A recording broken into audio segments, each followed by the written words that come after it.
Hello and welcome to Beyond the Broadcast. My name is Seth Wrestler. I am the community building consultant over at Paragon, and we put this series together because we wanted to talk to public media broadcasters about the world of community building. The contention here is that public media broadcasters in this day and age need to be doing more than just creating content. They also need to be creating a space for their audience members, their community members to come together and connect with each other. And so we wanted to start bringing in people who do this professionally, and they do this in other industries. I'm actually a big believer that we have a lot to learn by looking outside of the broadcasting industry. And so I have been bringing in regular folks who are working as professional community builders in various industries to see what we can learn from them. And to get some of their knowledge. I'm really excited about the guests that we have here today, because if you are talking about community building and you're talking about industries that have really embraced this concept, the video game industry has done an excellent job of that. And so I wanted to bring somebody in from the world of video games to talk a little bit about what community building looks like in that industry. And so my guest today is a seasoned community and social media manager with over a decade of experience driving customer engagement and building vibrant online communities for top gaming brands, including Tencent Games, GameStop, and Gearbox. Please welcome Joe King. Joe, thank you for joining us. Hey, thanks, Seth. I'm very, very excited to be here. Thank you for having me. Let me start with this, just in case anybody doesn't know, because we are talking to folks who are from the world of public media. I don't know how many of them are avid gamers. Tencent Games and Gearbox, what are some of the game titles that people might know that they are responsible for, and what are some of the game titles that you've worked on over the years? Gearbox is easier to answer there. The Borderlands series is the most well-known for Gearbox. Tencent actually is really more of kind of a industry-wide brand, in the sense that they're not just known for one or two game franchises. They're known as being part owner in most of the industry. So there's a lot of kind of like Embracer Group, Ubisoft, things like that. They own stakes in many game studios and publishers and that kind of thing. So that's kind of more what Tencent's known for. But just in general, I worked on their game publishing side. On a couple of titles, one NBA Infinite, so a mobile NBA game. That was a lot of fun. And then a sci-fi shooter called Synced. And so that was kind of my time at Tencent. Gotcha. Now, you have been both a social media manager and a community manager. And I think for people who are new to the space, they may want to conflate the two. Can you talk a little bit about what a social media manager does, how that's different, or how that overlaps with what a community manager does, and maybe what the skills, how the skills are the same or need to be different for the two positions? Yeah, there is actually a lot of overlap, and in a lot of cases, you end up being some organizations will have one community person, and so in that case, you might end up being the community person and the social media person and the person that does forward-facing communications. It really depends on the organization. For me, community is really more focused on getting people, once the social side of things has gotten people into the community. Let's use Discord as an example. Once those people are in the Discord, they're chatting, they're interacting with each other, and they're engaging in the community itself. Community manager is sort of there to help facilitate that, help make sure everyone's following the rules, everyone's experience is good, doing things, coming up with strategies that are going to keep people in the community and keep them engaged and keep them spending time there. And then on the flip side, social media is kind of that top of the funnel, you could say, where you're trying to bring people into the community, broadcasting various messages out on social, and then hoping that we can funnel people down into the community and have them stay there, spending time there with each other.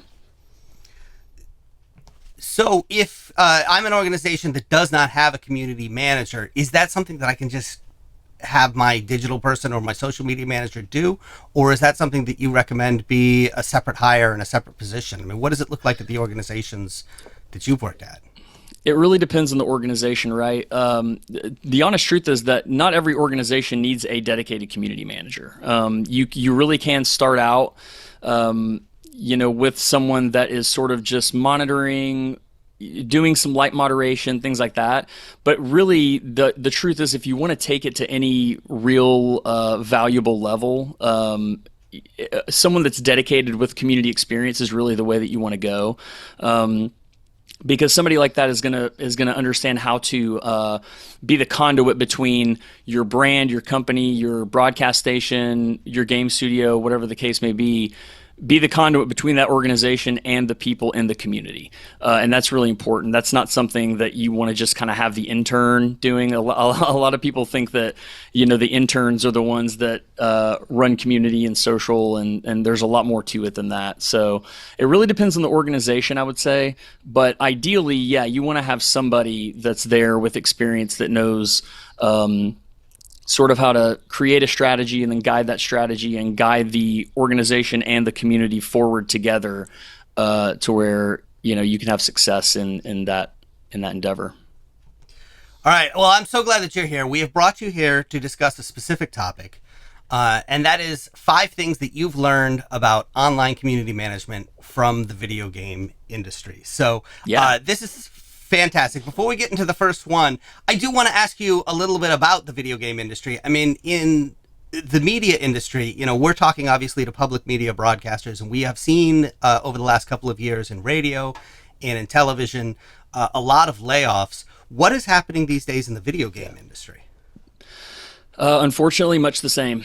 Video game industry is in shambles right now, to put it mildly. I think I saw a graphic, or rather not a graphic, but a figure the other day that said something like the video game industry's had something in the neighborhood of like 30,000, 34,000 layoffs this year, and that's really crazy, especially because in the games industry we sort of I don't know if saying we pride ourselves on being a small industry is the right way to say it, but we recognize that we're a small industry relative to other industries in entertainment.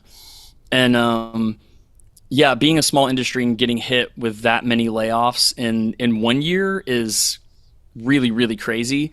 But 2024 is not the first year that this has happened. It's been going on since 2022, I think, is where it really started to kind of, ramp up. We started seeing companies doing big waves of layoffs, and then just from there it kind of snowballed, and it's been more and more and more. And now we're seeing companies that are doing multiple rounds of layoffs in the span of a year.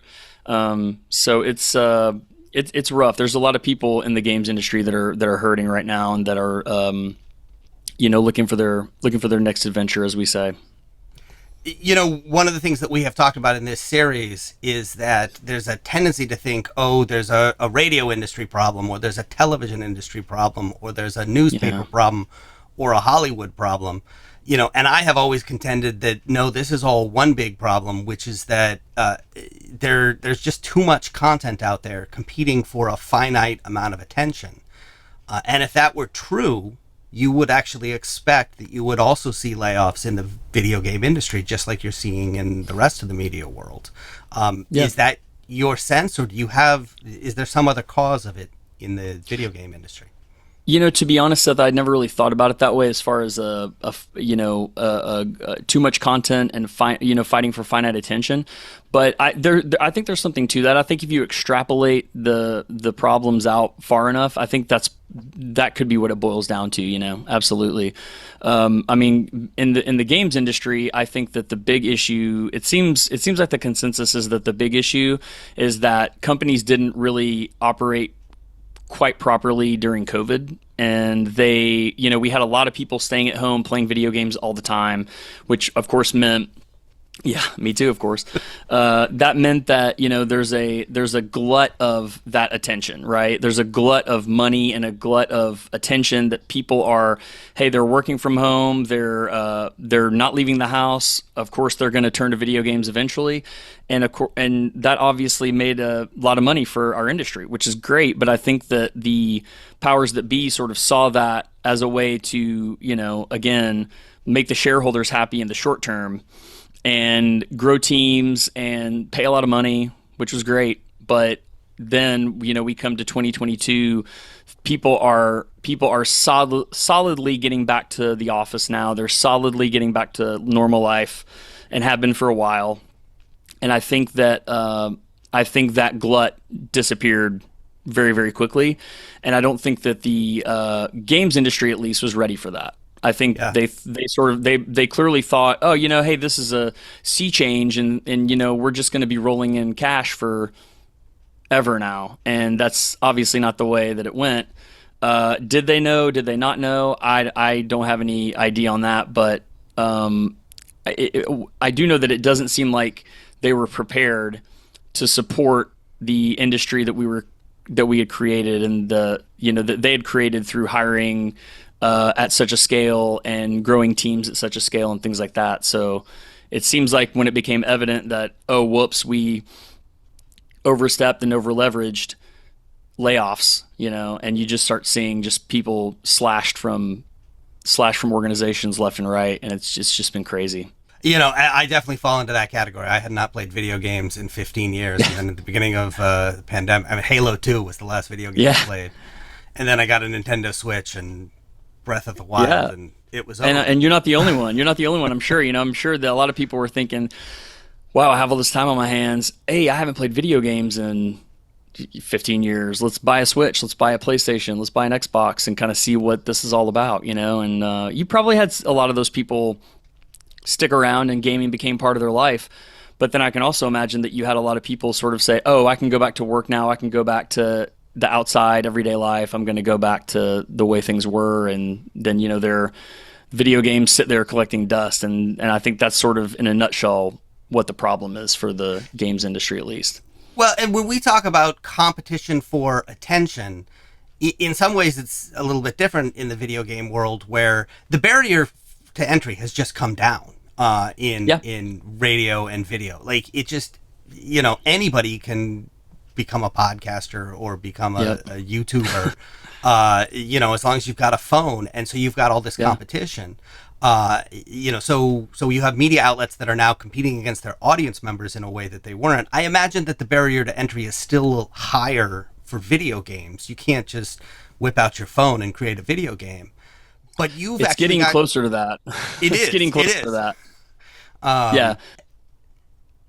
So that's interesting, because that's going to create competition. But I think the other thing that you have that maybe we don't have in radio, because radio tends to be very topical and disposable. We put it out and then we move on to the next thing. With video games, archives are a big thing. People can go back and buy a game that's 10, 15, 20 years old that's just been ported out to a system or be redone. And so in some ways you're competing against this past product in a way that maybe other mediums aren't. I think the competition more in games is less, and that's an interesting comparison, because I think it's less about being able to make a game easily, like you can with radio and video and podcasting and YouTube and things. That does turn into direct competition. Video games are interesting though, because you have so many communities that themselves are built around modding video games, creating. Hold on, it's UEFN content, which is basically where people can go into Unreal Engine and create their own Fortnite maps and game modes, and people can play those game modes in Fortnite. And to be honest with you, I wasn't even aware of this until I got laid off back in May, and I started having job interviews and calls with people. And this one guy introduced me to the idea of this UEFN world and showed it to me. And I mean, there are people out there that are creating their own game modes for Fortnite, maps for Fortnite, and they're making a lot of money on these. Because Epic has I think if I remember correctly, Epic has some kind of program where they pay out certain percentages to the creators of these maps and these game modes based on player volume, something like that. So that's really interesting. So it's almost like it doesn't turn into direct competition. It just sort of absorbs into the rest of game creation, game making. And you have, indie developers creating games with Unity. Unity is a free game engine that anybody can use. And you have people that are creating, the Fortnite maps and content. You have people that are creating just mods for even older games like Skyrim and Fallout. So I think it's interesting that it's kind of different, and I'd never really thought about this, but it's different. It doesn't really turn into direct competition. It almost adds to what's already there in a way. That's fascinating. I mean, Yeah, the world is getting strange as the technology just gets faster and faster, and allows people to to say do the normal least. things. So, all right, let's go ahead and take a look at your first point here. First thing that you've learned. Number one, know when to say the right thing, when to say nothing, and how to tell the difference. So this is fascinating. Yeah. Talk to me about, and give me some examples of when you've used this and how you've learned this in Sure. the space of moderating online communities for video games. Well, this was kind of the first lesson that I learned. It's a simple lesson, and this is the first lesson that I learned when I became a professional community manager. So um, I had worked as a contractor for Gearbox for about a year and a half before I actually joined the team full time and moved here to where I am now in Dallas, Texas area, and worked out of the studio full time. And I remember one day just being at work in the studio and something was happening on our forums. Someone had said something and there was a conversation happening. And I sort of went to my lead and said, "Hey, people are saying this and that. What should I say? What should we do, you think?" And he said, "Nothing. Just it'll blow over." And that was kind of a revelation. Just, oh, okay, well, cool. All right. And it did. It blew over. Um, I guess I sort of was thinking, oh, we have to have the community on tight reins and everything needs to be addressed and everything needs to be acknowledged and something needs to be said about it. And that just wasn't the case, And so I learned that, and that sort of made things a lot easier and took a lot of pressure off because it then became about this lesson about being able to recognize, okay, when should I say something and what should I say? This is hard for me, by the way, as Yeah. the guy who has spent my entire life in content creation, and as a Yeah. radio broadcaster who, like, the worst thing in the world is dead air. Yeah, exactly. Absolutely. I still and again, have nightmares I have about it. I have a little bit of that background too, and I totally understand that. I wasn't in radio, but I have lots of friends that were. My wife was in radio for a little bit. So yeah, dead air is the absolute worst thing that you can have. But in radio, but with community, sometimes you need that dead air to be able to, just like with anything else, just process what's happening, and the last thing that you want to do is immediately jump the gun and say anything when you don't have to, because you may have this issue where, yeah, people are upset about a thing, but if you just sort of let it blow over, it's going to be fine. But if you acknowledge it, it makes it worse, and it makes it go further and longer and get bigger and grow. So, yeah, sometimes that is just the thing. It's just knowing when to say the right thing and when to say nothing at all, and being able to tell the difference is, again, getting back to what I was saying earlier about having a dedicated community person. Dedicated community professionals know that lesson. They know that difference and how to tell it, and that can mean everything when it comes to trying to avoid just any kind of a brand snafu that you don't really want to have to deal with, and you don't want to get bigger and get worse. A experienced community pro will be able to tell you and be able to walk you and the team through that process and sort of say, okay, we should probably say something here. Let's talk about what we want to say. And that's another lesson that I learned, is that it wasn't just on me. I wasn't the one that had to alone decide what to say. You have a team of brand managers, marketing manager, PR manager, especially anybody in comms that you can sort of sit down with or have a call with and kind of decide, okay, what are we going to say here? If we say nothing, this is going to get worse. People are going to get more and more upset. So we need to say something and acknowledge it now, before that happens. And then you can sort of discuss that with the team and decide how to move forward. So I recognize that the answer to this question is mostly it depends. Yeah. But how do you know when to say something and when to just let it go? Are there any sort of telltale signs or things? Yeah. to look out for? Well, one thing I would ask myself is, okay, what are they talking about, right? Like, and for me in my world of gaming, a good example would be, let's say that we release an update for a game, and all of a sudden, people in the community start complaining that so I come from the world of first-person shooters, so I'll make a gun example. The gun skin is acting weird. All of a sudden, my gun skin is neon green, and it's glowing. That's not supposed to happen. What's going on there? That's the sort of thing that would catch my eye and make me think, okay, hold on, I need to reach out to this person and get some more detail. ask, see if other people reply and say, hey, yeah, me too, that's really weird, or anything like that. So then I can go to the team and say, hey, in this update, did we touch anything having to do with weapon skins, or did we touch anything that might be able to cause a bug with weapon skins or anything like that? Is it a specific weapon? Is it happening at a specific point in the game, a specific place, or a specific moment in the game? There are a lot of details there that we can glean from the person to find out what's going on, and then we can, help work through that and sort of say, hey, we've identified this issue with the community's help. We are investigating it, and we are working on a fix. And as soon as we have that fix, we'll let everybody know. And doing that, just kind of acknowledging and letting people know that you're working on things like that goes a long, long way. There are other things like if someone just says something negative about the game, oh, this game sucks, this game is dead, that's not something I'm going to engage with, because it's not really worth my time. It's one person's opinion. And if there's another lesson that I've learned in this business that I don't think I added to the list, but you can't change people's minds. You can't change people's opinion.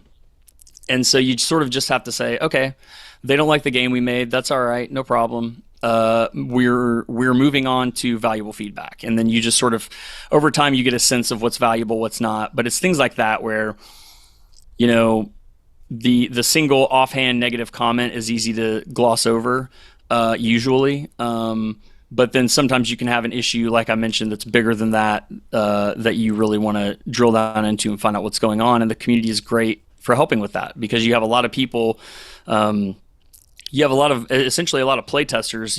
Every studio is going to have some number of QA, quality assurance testers that are testing the game. But you could test a game internally for years and years and years, and companies do it, and then they still release on day one, and there are problems. The community finds things. The community always finds things, because you have, thousands of play testers versus a handful. So the community is always going to find things, and it's important from a community management perspective to be prepared for them to find things, and then to be prepared to acknowledge what they're finding and interact with them appropriately to get more details, or let them help you figure out what's going on. So this sounds like a double-edged sword. I mean, on the one hand, I can understand why companies might be frightened to release something and have the community react because they find things that are wrong with it. But in some ways, it's actually really helpful, because now you've got all these more and there's and in bigger games especially, you'll also have what's called a day one patch, which means that the game comes out, let's say on December 17th, and just before the game releases, you'll have a patch go through where the team pushes through an update to the code, to the game. Maybe they found some last minute bugs, and we're pushing sort of a day one patch to make sure that everybody's experience is as good as possible. Sometimes people have to, if the game is really highly anticipated, they may have to wait through that patch, and that's kind of tough. So that's something that you have to, again, as a community manager, you have to be ready for that frustration and be ready for people that are upset. Oh man, I can't believe I have to download this patch now. It's it's taking up all this space on my console or on my desktop. I'm upset about that, or I'm having to wait, or oh, there's something, all this waiting with a patch and the game is still broken. Launch day things are weird, even specifically, but that's just another thing, is sort of anticipating what's going to happen. And again, to get back to having a dedicated community person, that's somebody that can help you know what's coming, or at least give you a good educated guess of what's coming. Here's what I think is going to happen based on what I know about this community. Here's what I think they're going to do. Here's how I think they're going to take this news or this update or whatever it is that we're doing. Gotcha. Cool. Well, let's take a look at the second thing that you learned, which is this: don't be afraid to take credit on behalf of the team. And this strikes me as an odd thing to say. So explain what you mean by this. What does it mean? So community managers all pretty much know that when we're talking to the community, we're doing it as a we. Okay, so like we are doing this, we are investigating, we have become aware of an issue, we are happy that you're happy with the update, we appreciate you playing, we appreciate your support. It's never I. It's never I, the community manager, thank you for playing the game. It's always we, it's always the team. And I sort of mentioned the story in as we were preparing for everything for today, but I really learned this lesson sort of the hard way. I feel like one night I remember I hadn't been working for Gearbox very long, and one night I left the office and it was kind of getting dark out, and I was walking in my car and I happened to run into these two people that were that right away they saw me walk out the door and they said, "Oh, do you work at Gearbox? We love Borderlands. We're huge Borderlands fans. We love it so much. It's everything to us. We love it. Thank you so much for making Borderlands, and thank you so much for all the work that you did on Borderlands." Well, at that point, I hadn't worked on the Borderlands games that like the big Borderlands games. I had worked on the most recent one, but that one wasn't as big of a hit as the first two were, and so just in trying to just be honest and open with them, and not take credit where credit wasn't due, I sort of said, I said something to the effect like, "Oh yeah, I didn't work on that one. That wasn't me. I didn't, don't thank me. Don't thank me, And their faces sort of immediately dropped, and I could see right away like, oh man, you made it. This was a mistake. They're really disappointed. They're bummed out. I've made these people that were so enthusiastic about this thing that they connected me to. They were so excited, and I just made them sad. By trying to be honest, but what I should have done is just said, hey, do the same thing you do during the day at work. It's no different. We appreciate it. Hey, thank you for playing. Blah blah blah. And so I learned that lesson right then and there immediately, and I've never had another thing like that happen. Anytime somebody thanks me for Borderlands or for any other franchise I may have worked on or for anything else like that, I try to be as gracious as I can and humble, but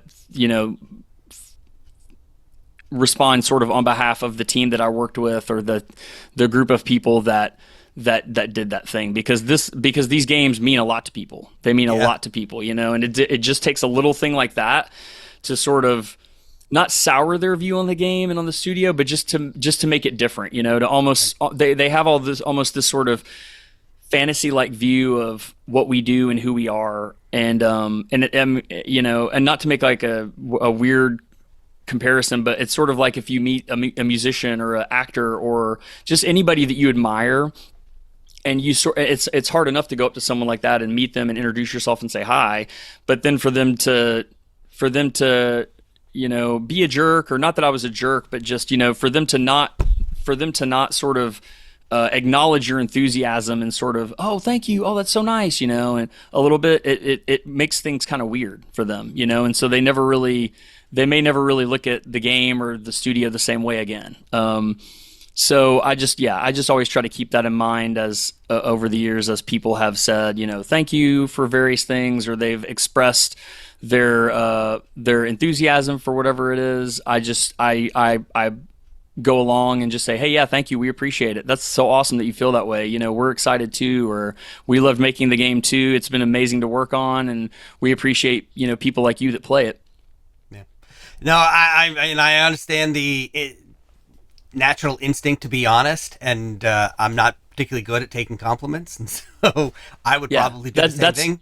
That's part of it too. It's weird to do something and then to have somebody, you're walking to your car and not expecting it, and they're just like, oh, and kind of gushing. Where this plays in with public media is that there's a lot of shows that the station themselves create, but then there's a lot of shows that they don't, and the audience may not know the difference. The audience may just go, hey, I love this station and I love listening to Wait Wait Don't Tell Me, and absolutely don't realize when they're talking to the local personality. It's the same idea. It's the same idea, and yeah, it's not like you're taking credit for Wait Wait Don't Tell Me, and no one's gonna ever accuse you of that, But just any time, people, fandom is a thing, and the things that people love, especially nowadays in the internet age, the things that people love, they really love. And and just like I said, I mean, for me, I wanted to protect that, especially with the Borderlands community, because that's sort of where I've mostly gotten those kinds of interactions. Is out in public, or especially at like trade events or industry events, like PAX or something like that, where people would come up and they would really be excited about whatever it was we were working on, or they would really love Borderlands and want to thank us. And yeah, you just get it. It takes a little practice, but you just kind of get in the mode of just, yeah, hey, speaking for the team, thank you so much, we appreciate it. And it's pretty simple. Once I got it, it was pretty simple. I want to talk about your third thing that you've learned over the years of being a community manager, and that is this: sometimes all people need is validation. Talk to me about what you mean by this. So many negative situations in community management can be diffused by keeping this one thing in mind. Sometimes all it takes is reaching out privately to a Discord member, forum member, anyone in the community, and just sort of acknowledging they're upset about, blank, or whatever the case may be. A lot of the times people sort of think there has to be conflict here. So we're going to have to, figure out how do we navigate this and, say the right thing, and then, juke and move back and forth and box it out. And really sometimes all you have to do is just say, hey, I'm sorry you feel that way. I get it. Hey, I work on this game, but I play this game too. I can totally understand that the drop rates of legendary weapons in the game aren't quite what we want it to be. I love legendary weapons too. I really do. Seriously. I wish they were much, much higher. I keep asking these guys in the studio to make the drop rates higher. They won't do it. So I'm with you. We got to figure out a way to get them to do it for us, right? Just something like that to, acknowledge and validate, and then sort of let the person know, hey, I'm on your side. I get where you're coming from. Just, we have to do X, Y, and Z for reasons maybe I can tell them and maybe I can't. But sometimes just that validation of, hey, I get it, and you're not wrong. That's enough to diffuse a situation. That's wisdom right there. I mean, Yeah. that is, yeah. All right. The fourth lesson that you have learned over the years is this: be careful about relying on external sources for validation of your efforts. And I think this is something that we all do in the internet age, but talk to me Yes. about what external sources you're talking about here, and, why this can be dangerous.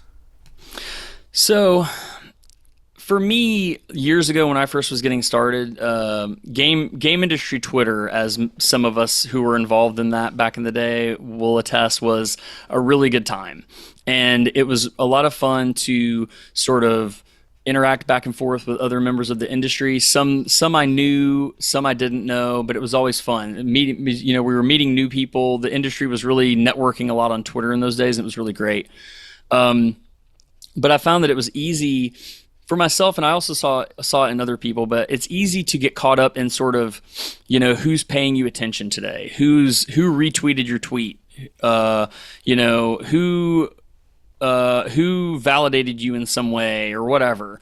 And then that even extends out in a lot of cases to, one of the things for me was always going to like industry events. Like I mentioned PAX earlier, which is Penny Arcade Expo. That's a fan-based, it's sort of like a trade show, but instead of being based around the industry and based around studios and publishers and doing business together, it's really more about the fans, and it's about having the fans come by a booth and play the game that you're working on, or just interacting with the fans in general, having panels and things like that. And with these events come industry parties and things like that. And so I found that a little bit with myself, but a lot with just people in general, getting invited to those parties or not getting invited to those parties could have an effect on people, And I once kind of found there must have been one party or something that I was disappointed that I didn't get invited to, and then I sort of immediately realized, wait, this is really stupid. Why do I care? This is ridiculous. And so at that point, I sort of started, exploring that idea of what kind of validation am I looking for here with people, and what am I seeing? What kinds of validation am I seeing around me that people are looking for? And I sort of started to rethink that. For example, I decided the next time I went out to a show, I decided that instead of worrying about parties or worrying about meeting a whole bunch of people and then we would never remember each other and we're not really forming real relationships, I decided I was going to focus on one person, and that person would present themselves to me when we got to the show. Like I would run into somebody. It might be somebody that I already knew or somebody that I met or whatever, but I decided that I was going to focus on that one person and making sure that we made a connection. We had lunch together or dinner together or walked the show floor together. And I can name just off the top of my head 2 people that I'm now still friends with to this day because we made those kinds of connections and because we stuck together during that show and kind of, I met people through them and vice versa. And it's become a really great real relationship. And that, I think that can also extend to things like 30 for 30 lists. I think the Forbes 30 for 30 just came out, and it's always funny to see the people that get chosen, of course, are going to post about it, which I would too. I don't blame them.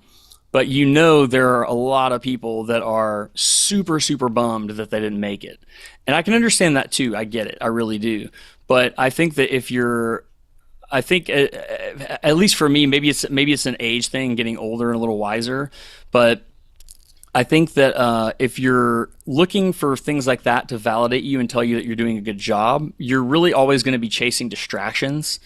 And you're going to be chasing the wrong things, in my opinion. And this leads directly into your last point, which is this: prioritize your mental health, because being a community manager, it can be a 24/7, 365-day a year job, right? I mean, how do you prioritize your mental health when you're constantly in it? It's tough, right? You're right that the last point and this point are absolutely connected. The last point is a piece of this puzzle, but there are many pieces, but the other big pieces for me are, keeping in mind that the things that really matter in life are outside of work. I saw somebody say the other day something to the effect of, when you're on your deathbed, your job that you had 30 years ago isn't going to remember that you worked, tons of overtime for them or worked on the weekends and, neglected your family, but your family is going to remember that, And so that's sort of something that I really live by is, I put my family first at all costs. And if that means that I, get in trouble at a job or I lose a client or something like that, if that's what it comes down to, that's what it comes down to. And I think that being okay with that has improved my mental health exponentially from where it's been in the past. The other thing that you mentioned is, it's hard to unplug, and it takes practice, but it's something that you really need to do. You've really got to work hard to find the balance between staying engaged and staying involved, but not being obsessed and so much so that you are constantly on the Discord or you're constantly on the social channels checking things, checking numbers, looking at replies, things like that. That stuff can wait, and then you bring up another good point of needing to be liked, feeling like you need to be liked. And I don't know about other community managers, but that is a thing for me. I'll be honest. It's nice to be liked, and sometimes it's hard when people are negative, when people clearly don't like you, those kinds of being a community manager puts you in situations sometimes where you sort of have to remind yourself, okay, my job here isn't to be liked. My job here is to manage the community and do what's right for the community and do what's right for my organization or my client or whatever the case may be. So it's really just, I think at the end of the day, kind of taking all those little idiosyncrasies that we each have and understanding how to compartmentalize them in such a way that you can use them, harness them in the right way if you need to, or if you can, to do the job in a great way, but also, put them to the side and put them away if you have to in order to get the job done. All the while, again, understanding that there's a much bigger world outside the job itself. And that stuff is is more important. So I've been around enough community managers to know that burnout is real, especially in this position. Let's take the responsibility off the individual worker for a moment and talk about the organization. What can the organization do to ensure that community managers, stay sane, but are also able to do their job and to continually do it successfully without burning out? I think the first step is having that conversation with the community team or the community manager or whoever it is, or really just your team in general. I think it's not even just community folks, but marketing folks in general. We have this tendency to get caught up in things, like hustle culture and, always on. I'm always checking my phone. I think there's on some level, before we got into this, or as we were getting into this, that whole idea of being on your phone constantly, being a wheeler and a dealer and a mover and a shaker looked really cool. And so I think on some level, some of us try to sort of recreate that. And I think that the answer to that question is going to be different for every organization. But I think the first step is sort of having that conversation and having it honestly with your team and asking them, hey, what are the ways that you're feeling burnout? And what are the ways that, we can support you and leadership can support you? Because community and social work is really interesting in the sense that people think it's a magic lever that they can just, the game's having trouble, the game's not performing, pull the community lever and it'll fix it. It doesn't work that way at all. And I've had instances in the past where, the community teams that I led were asked to do, things like events and stuff like that we knew and advised were a bad idea because it's going to turn the community off. It's going to, we're going to be doing this too much and the community is not going to like that. And we were made to do it anyway. And we were right, And so I think that's another thing too, is just listening to the community team and taking their advice goes a long way. Because it might not get you out of, if you being the live ops team or the larger marketing team or leadership or whomever, it might not get you out of the spot that you're in at the moment. Like it may not directly fix a revenue problem or a player base problem, but community's not designed to do that anyway, And so the best thing that you can do, like if you find yourself in a problem like that, the problem has been months in the making. And doing ill-advised community activations for 1 month is not going to fix that. You know what I mean? So you're better off listening to your community team from day one and understanding that they have their pulse on what the community is saying. And if the community is saying, for example, that certain things in the game are an issue and they're a real pain point for people and they're upsetting people, then you need to see what you can do to fix those things. Or you're going to end up finding yourself in that situation where, the player base is dwindling. We need to pull the community lever, the magic social media lever, whatever. And when you pull that lever, nothing's going to happen because that's not what it's designed for. So I think that, each organization sort of needs to, whoever's in leadership and whoever this would be coming from needs to do some soul searching and sort of say, okay, what can I do to support you? And that means at work, that means outside of work. I have a 4-year-old son. So for me, Tencent was great because it was very flexible. I had a lead that was very supportive. And, if my kid was sick, all I had to do was just let him know and it was no big deal, and things like that go a long way because some organizations will, make you feel bad for, having to take a day off for a sick kid or having to, miss a meeting or whatever. And that is really where burnout can be supercharged and happen a lot faster. You got to let people live their life. Their life's more important than your company. And, even if they don't realize it while they're working for the company, eventually they're going to realize it, whether they're still with the company or whether you lay them off or something and then they realize it later. But the best thing that I think organizations can do is understand that at the outset and just know the job shouldn't be to exploit people in any way. It should be to, get the best out of them that you can through good leadership and through transparency and through support, as much support as you can give them. All right. I want to ask one final question here, and this is something that we ask everybody. Recommend a resource for people who are new to the world of community building. Where should they start? So I have a really good one. So there's a guy that I found a few months ago named Gareth Wilson, and we were sort of talking about him a little bit before we started recording here. But he's doing some really great things with community. He has a website called Community.inc. It's got tons of resources, news, and he even has a community AI now cleverly named Kai, CAI, Community AI. And so that's really cool. So that AI, you can sort of type in, give me any information or articles about this sort of kind of community subject, and it's all there. It's really great. It's a cool thing that he's built. There's also job listings. So if you're looking for a community job, if you're a community person that's looking for a job, that's a great place to check.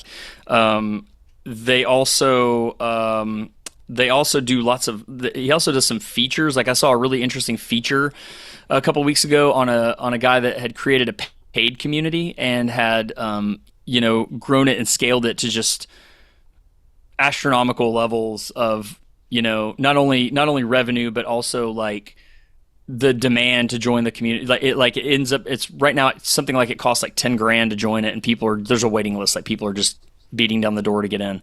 So he features things like that where there's a lot that community people can learn.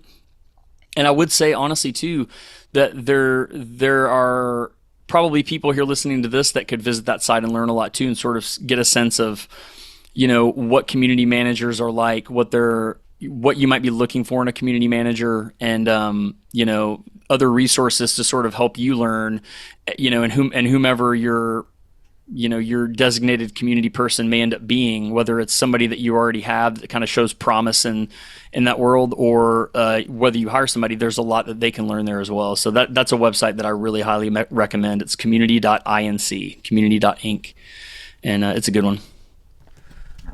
Awesome. Thank you so much. Joking. Yeah. Thank you so much for joining us today and sharing your wisdom and your insights. I think this is really valuable, especially Absolutely. as Yeah, my we pleasure. are still beginning this conversation with public media, and it's so great to learn from other industries and what they're doing, and especially the video game industry. So I want to wish you the best of luck.